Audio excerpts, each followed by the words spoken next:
Ini ndiri mukadzi ane makore 31.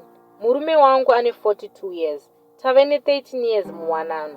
Asi pa13 years idzi, murume akangobvisa tsvakirai kuno chete. Zvikapera, zvakadaro anongoziva tete vangu 1 chete. Akangovaona ka1 paaiva patsvakirai kuno.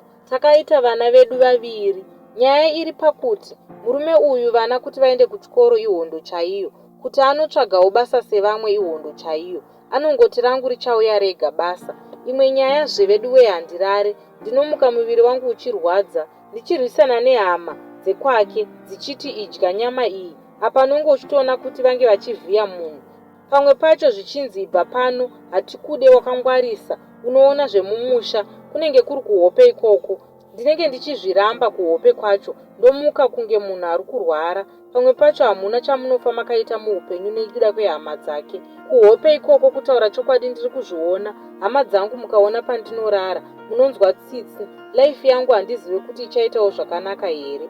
Zvakanaka kuzvionerawo kune vamwe. Ndinombozama kubetserwa zvotoita wese. Kuenda kuma-peace jobs ndinoenda 2 minutes zvobva zvatopera. Zvakadaro. Ndatambura hama we. Ndibatsirewo kune vangakwanisa kundibatsira. Ndichateera hangu muma comment section. Ndichitsvagawo vava vangandibatsirawo. Maita basi.